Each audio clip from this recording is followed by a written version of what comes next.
वंदे मातरम करता हुआ आप सबके इस गुरु माता पिता को प्रणाम करता हूँ। बच्चों, आपको ढेर सारा प्यार और जरा जोरदार तरीके से कहिए तो राम राम। सुबह सुबह यदि ईश्वर का नाम जोरदार तरीके से लिया जाए, कुछ ज्ञान की बात की जाए, खुश रहा जाए, हल्का फुल्का व्यायाम किया जाए और मधुर सा नाश्ता किया जाए, दिन अच्छा गुजरता है, आत्मविश्वास से गुजरता है, मन में शांति रहती है। जब मन में शांति रहती है तो जरा सी टक्कर से हम झगड़ते नहीं है, सड़क पर उतर कर मन प्रफुल्लित रहता है। हम लोगों के खिलाफ षड्यंत्र भी नहीं करते, किसी के विरुद्ध वैमनस्य भी नहीं रखते, अतः लोगों के हम प्रिय होते जाते हैं। कितना लाभ है राम राम कहने का और खुश रहने का। कल सोमवार है, आप में से बहुत सारे लोगों का कल उपवास भी होगा और श्रावण मास का सोमवार, वो भी पहला सोमवार, उसका पूजन तो आप सभी लोग अवश्य करेंगे और विशेष रूप से वह कन्याएं तो ये पूजन अवश्य करेंगे जिनको दूल्हा चाहिए, जिनको वर चाहिए, जो विवाह की आकांक्षी हैं अथवा जिनका विवाह हो चुका है और वह अच्छा वैवाहिक जीवन गुजरे, अच्छी गृहस्थी बने, इसकी आकांक्षी हैं। तो आज पहले सोमवार में क्या करना है उसकी हम लोग बातचीत जरूर कर लें, जिससे जब आप पूजन के लिए जावें तो आपको करना क्या है ये स्पष्ट हो। सावन का ये जो समय होता है ये बड़ा महत्वपूर्ण होता है। जिन बच्चे बच्चियों का विवाह नहीं हुआ है वह शिव से उचित वर अथवा वधू मांगे, और जिनका हो गया और ईश्वर ना करे उसमें कोई परेशानी है, आपको मानसिक शांति नहीं मिल रही है, तो भी शिव के दरबार में खड़े होकर हाजिरी लगाइए, प्रणाम कीजिए और उनसे कहिए प्रभु सब ठीक करें।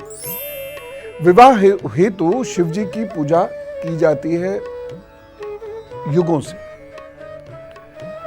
लेकिन एक रिक्वेस्ट है कि जो कन्याएं विवाह हेतु पूजा करना चाहती हैं, सोमवार में पूजा करना चाहती हैं, वह शिवलिंग की पूजा ना करके शिव जी के चित्र अथवा प्रतिमा की पूजा करें। विवाह के अनुष्ठान में शिवलिंग की पूजा नहीं की जाती विवाह में, इसका अन्य कोई अर्थ मत लीजिएगा, सिर्फ विवाह के लिए वेर की पूजा की जाती है। इसलिए आप शिव जी का जो परिवार है वह उसकी पूजा आपको करनी है। यदि विवाह संबंधी कार्य आपके रुक रहे हैं तो आप एक कार्य कर सकते हैं, छोटे छोटे 12 शिवलिंग बनाकर इन्हें शिव प्रतिमा की बगल में रखकर वहां उनकी पूजा करें, लेकिन शिव जी का सब परिवार पूजन करना चाहिए। अब पूजा आदि कैसे करनी है, आपने अब से प्रत्येक सोमवार क्या करना है यह जान ली। यदि धन के कारण या किसी की चुगली या षड्यंत्र के कारण बच्चों का विवाह नहीं होता है या रुक जाता है तो एक काम कीजिए, शिवलिंग बनाइए, घर के बुजुर्ग या भाई उस शिवलिंग की पूजा करें। ठीक, वह बच्ची नहीं या वो बच्चा नहीं, घर का कोई बुजुर्ग या भाई उस शिवलिंग की पूजा करें। अब आप लोग एक चीज को लेकर बहुत प्रश्न करते हैं मुझसे, क्या शिवलिंग घर में रखा जा सकता है? 100% रखा जा सकता है,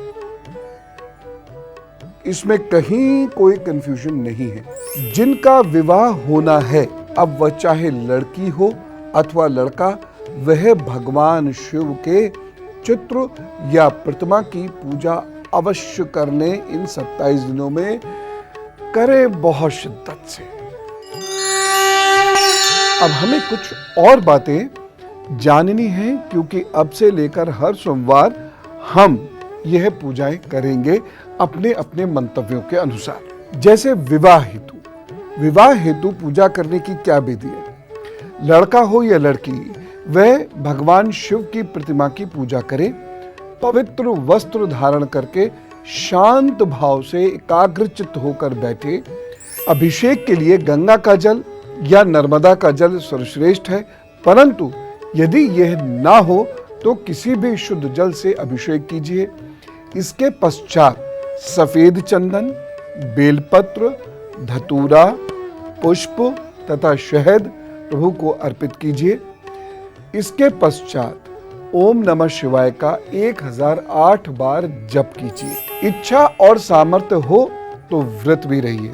यहाँ मैंने इच्छा की बात इसलिए कही कि बहुत सारे लोग भूखे रह ही नहीं सकते, और सामर्थ्य की बात इसलिए क्योंकि यदि आप गर्भवती महिला हैं, यदि आप बीमार व्यक्ति हैं, यदि आप बहुत छोटे बच्चे हैं, तो यदि आपका शरीर अलाउ करे तब आप उपवास रखिए, अन्यथा कोई आवश्यकता नहीं है। प्रभु भाव को समझते हैं। हठ योग अगली बार कर लीजिएगा जब आप स्वस्थ हो तो। इस प्रकार श्रद्धा और भक्ति भाव से यह पूजा करें और अपनी समस्या को भगवान भोलेनाथ के चरणों में डाल दीजिए। उनकी कृपा से अगले सावन से पूर्व आपके कार्य अवश्य होंगे, यानी विवाह भी होगा या वैवाहिक जीवन में कोई समस्या है तो उनकी कृपा से वह दूर भी होगी। और अब गुरु मंत्र, और जैसा मैंने आपसे वायदा किया था कि सावन भर मैं आपको शिव जी की एक छोटी सी कथा सुनाऊंगा, एक छोटा सा प्रसंग सुनाऊंगा। श्रद्धा भाव से आप सुनिएगा। प्रभु कल्याण करें आपका। आज मैं आपको भस्मासुर की कथा सुनाता हूँ। भस्मासुर भगवान शिव का एक बहुत बड़ा भक्त था। उसने कठोर तप करके शिव जी को प्रसन्न किया और महादेव ने भस्मासुर से उसकी इच्छा पूछी और भस्मासुर ने भगवान शिव से अमृत का वरदान मांग लिया। ऐसा असंभव था। ऐसी असंभव कामना को सुनकर भगवान शिव ने उन्हें कोई और वरदान मांगने के लिए कहा, परंतु भस्मासुर अड़ गए। भस्मासुर ने भगवान शिव से यह वरदान मांगा कि वह जिसके भी सर पर अपना हाथ रखे वह वहीं जलकर भस्म हो जाए, इसीलिए उन्हें भस्मासुर कहते हैं, भस्म कर देने वाला असुर। शिवजी ने क्या करते, भोलेनाथ पिघल गए। उन्होंने उसको यह वरदान दे दिया। वरदान पाकर भस्मासुर बड़ा प्रसन्न हुआ और वह माता पार्वती पर मोहित हो गया। बाबा ने अपने लिए परेशानी मोल ले ली और वह उन्हें प्राप्त करने के लिए उसने भगवान शिव को भस्म करना चाहा। असुर जो ठहरा। इस प्रयास में भस्मासुर जैसे ही भगवान शिव के सर पर अपना हाथ रखने के लिए बढ़ा, भगवान शिव वहां से अंतर्ध्यान हो गए। भगवान को ही भागना पड़ा। इसके बाद भस्मासुर महादेव का पीछा करने लगा। जहां जहां महादेव जाते वहीं वहीं भस्मासुर उनके पीछे पीछे पहुंच जाता। स्वयं द्वारा उत्पन्न की गई समस्या से बाबा परेशान हो गए, छुटकारा पाना चाहते थे। बोले भैया ये हटाओ इसे। कहते कहते भगवान विष्णु के पास पहुंचे। भाई ये सब तो एक है, हम ही इनके नाम पर परेशानी मोल लेते हैं और झगड़ते हैं। विष्णु महादेव ब्रह्म सब एक है। तो वह उनके पास पहुंचे, अरे भाई इससे बचाओ मुझे। भगवान महादेव की इस समस्या को मिटाने के लिए भगवान विष्णु मोहिनी का रूप धारण करके भस्मासुर के सामने प्रकट हुए। भस्मासुर मोहिनी पर मोहित हो गया। वो बहुत सुंदर सा बन के आ गए वो, और वह उन पर मोहित हो गया और उसने मोहिनी के समक्ष विवाह का प्रस्ताव रखा।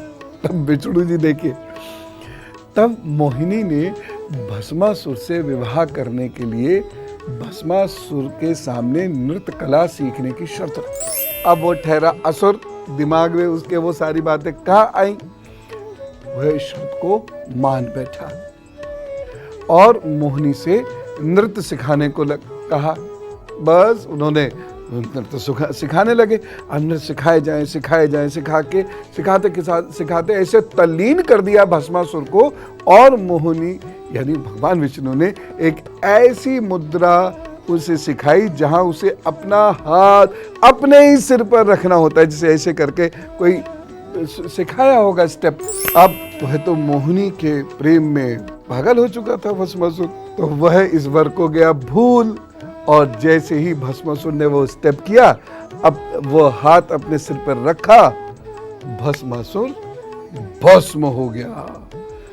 और बाबा को गहरी सांस आई, बोले अरे बाप रे बाप। ये जो है, इससे हमें एक बड़ी सीख मिलती है कि चाहे कोई कितना भी शक्तिशाली क्यों ना हो, जब वह वरदान या अपनी शक्ति का गलत इस्तेमाल करेगा, दुरुपयोग करेगा, तो भगवान उसका विनाश स्वयं करेंगे, उसको बख्शेंगे नहीं। कल मैं एक विषय ऐसा लेने वाला हूं जो हमारे आपके लिए बहुत महत्वपूर्ण है, क्योंकि लगभग 45 दिन का सवाल है।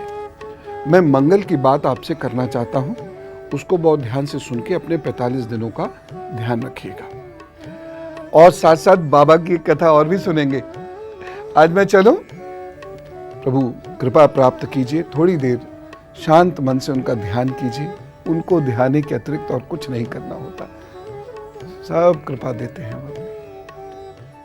चलो, राम राम, नमस्कार।